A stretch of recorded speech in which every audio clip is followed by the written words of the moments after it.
I know. Who can climb that high? Yeah. Sarah, Robo-bionic. Sarah, can you get a ladder, please? and- Bring board up there. Give her a minute or two, it's now 9:00. Table over there, put that one upright, put a chair, and I'm sure OSHA would totally go Now, for that. OSHA would totally be down with that. Does that screen bother you guys behind you? No. Unless I try to walk with it. Getting good. I sit underneath it, so.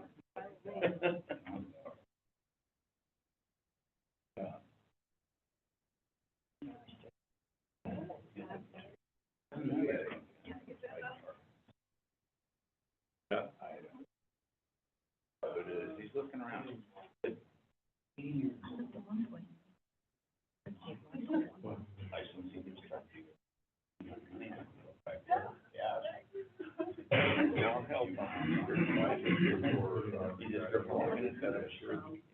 Yeah, well, I saw there was email. Your, let's just say otherwise, we're assuming you're gonna be here. I can't say that I wouldn't say that. Make sure you're there, we don't lock on the door. I think the only flaw, this one we have no action, we've got another matter for still years does. If you go by, I mean, not everyone's cheap. So if you can't get it cheap, look out for this guy. You guys ready? Do it. We're ready.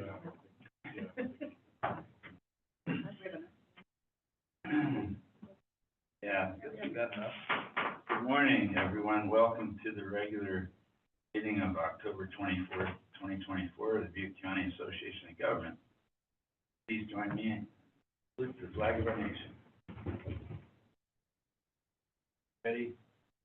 Salute. Pledge. I pledge allegiance to the flag of the United States of America and to the republic for which it stands, one nation, under God, indivisible, with liberty and justice for all. Roll call, please. Board Member Connolly? Here. Board Member Durfee? Board Member Ritter? Here. Board Member Kimmelshue? Here? Board Member Teeter? Here. Board Member Knuckles? Board Member Reynolds? Here. Board Member Calderon? Board Member Pittman? Here. Board Member Tryon? Is there any electronic correspondence None. to our agenda today? Okay. Would any board member like to pull something from the consent agenda? Say from public. I'll entertain a motion on a consent agenda. Move to approve? Second? All those in favor say aye. Aye. Any opposed? We're done with that.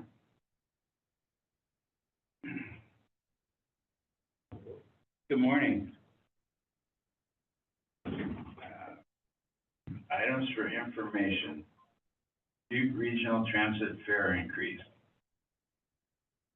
Good morning, everyone. This item is a follow-up to our discussion last month about the Butte Regional Transit fare increase. So after doing an analysis and in comparing with nearby and similar transit systems, we're proposing an average of a 15% fare increase to fixed route and paratransit. This would take place January 1st of next year. This item is just for information. We're going to be doing some public outreach after this meeting.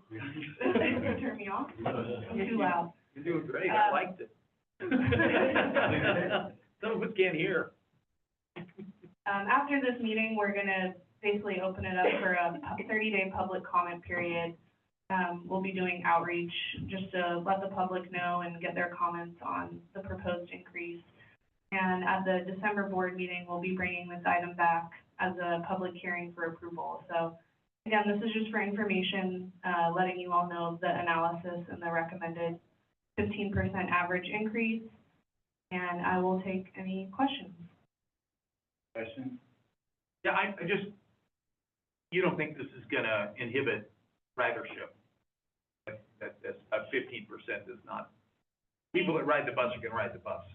We talked about this a little bit at the last meeting, that historically, there might be an initial decrease with a fare increase, a decrease in ridership, but overall, we have not seen a trend of a decrease with an increase in fares. And ridership is steadily increased since COVID, is that correct? It has been. Yeah. I had a question about the paratransit. Are the zones that are receiving less of an increase, are those the ones that are less frequently used? Are they in more economically depressed areas? What's the? So basically, we have like a core zone. So like if you think of in Chico, we have the core zone, and then we have 3 supplemental zones. So as you get further and further from core zone, those are our supplemental zones. But I don't, Victoria, do you want to speak to the numbers with the cores? So the way paratransit works is that it's based on, maps going back to the regular rate. So the regular local rate currently is $175, and that's why our paratransit core zone is $350. Because the ADA states that your paratransit complimentary service, which is that core zone, can be no more than 2 times what your fixed route service is. So if we change our fixed route rate for local service to $2, then that means that our paratransit core zone can only be $4.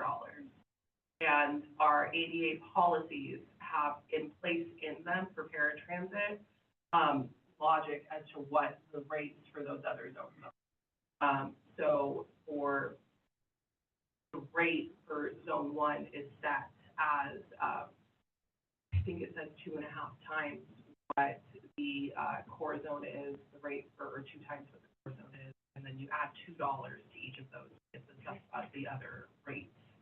So that's all formula based, and that's why the math is not even across the board. Thank you. Any other questions or comments? That was for information. We'll move on. Number 7, Coordinated Public Transit Human Services, Victoria. Good morning, Board. Back in 2008, BCAG originally created a Coordinated Public Transit Human Services Transportation Plan under the guidance of Safety Lou. Since that guidance from the federal government and that law has been updated several times since then, but the requirement for public transit to still operate and serve these human services in these human interest areas, especially for those who are disabled and elderly, still exists. We are updating the plan. And this is mostly letting you know that we're starting that update. We should have a draft document before or at the June 25 board meeting.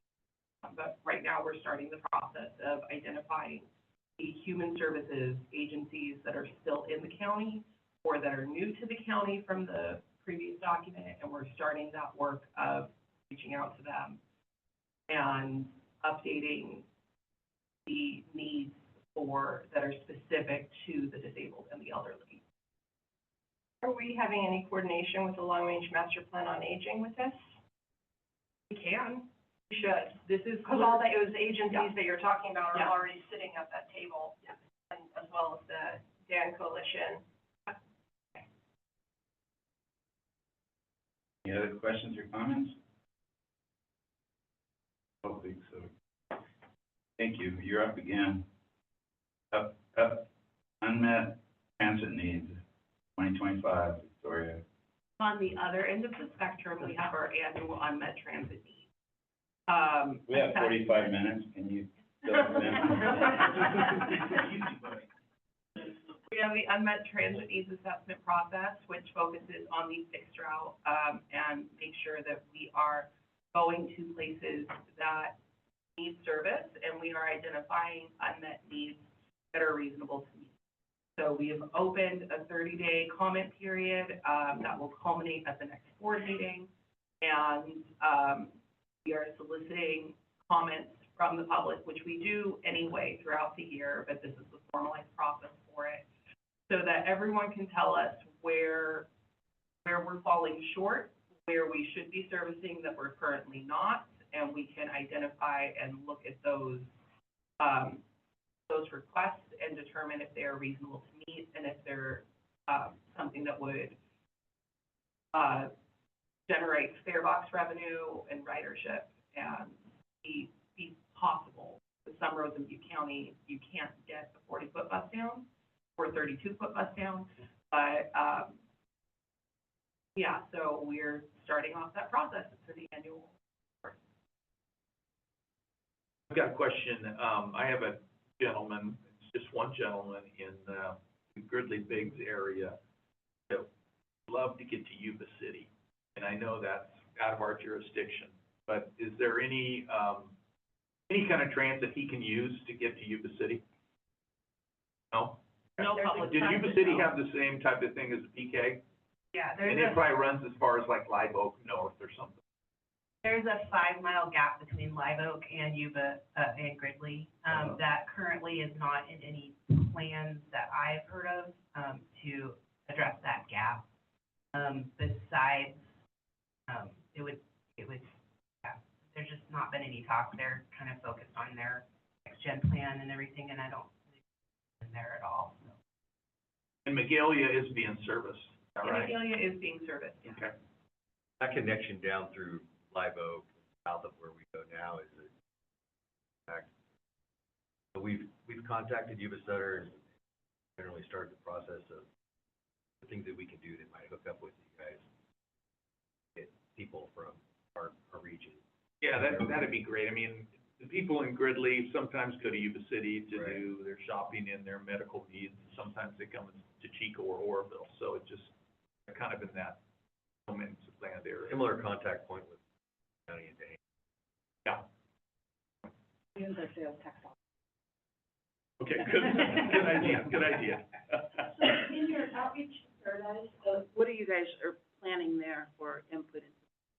So the generalized outreach that we have for the unmet transit, we put flyers, posters in all the buses in English, Spanish, and Hmong. And we put run an advertisement in all of the local newspapers. So the one for Paradise Post, the Gridley Herald, Gridley Herald will run next week. The Paradise Post, the Chico ER, and the Mercury Register will all run on October 30th. We don't have pop-ups that we do for this. It's more just put advertisements on social media, and we reach out to through these means, and then we'll have use our constant contact list to send an email to people who are interested and get their input, but there's no specific outreach like what you're talking about. Would you maybe reach out to the town of Paradise and have them push it out on their social media? Because that will probably reach more of the Paradise residents Yeah, that with way. social media, we do tag all the agencies, all the towns, everything. We've actually increased quite a lot of followers through that, so, when I'm doing the social media posts, I'll make sure that they are, again, tagged. And, we can also, it was in the newsletter, that went out for the fall, so, for the fall, so, those people on that list, it does include Town of Paradise, emails, from the agencies, there's several on there. I remember noticing that, so, but, we can make sure Town of Paradise does have an effort. Thank you. Quick comment too, that in Oroville, the hospital runs 3 buses to Roseville every day, early in the morning to bring doctors and nurses back and forth. I remember John Clark talked about it years ago about some potential of a service between Sacramento and Oroville and Butte County. Is that even a possibility or a discussion? Funny you should bring that up. Yeah, we talk about it all the time. That's actually gonna be something we're gonna bring up in December. The topic or something we're gonna be working on. Yeah, there is a need. We think there is a need. We've done a study on it, a commuter service type study that identified people that are going back and forth. So at our December meeting, we're gonna be bringing back an item just to let you know where the rail project is not going as fast as. Yes. If it come to Orville, we'd have. It'll be right on target. We have to go roundhouse grounds, we gotta put that train right around. However, the funds that would be used to do that rail program can also be used for that type of a service, intercity type service. So my thought is we should really take a look. But it's significant. I know 6 people on my street, they were commuting because of COVID, and they were able to work at home, but now they're being pushed to be at the office now, so Right. they're all commuting, and they keep looking at me like, when are we gonna have this bus service? Right. Hey, you guys live, work down there. It's a little bit more on our radar now, given the latest, So, thank you. Any other questions or comments? Public comment today, so we're adjourned. We'll be back here December 12th. No November meeting, right? No, we combined them, so, December will be a little bit more action.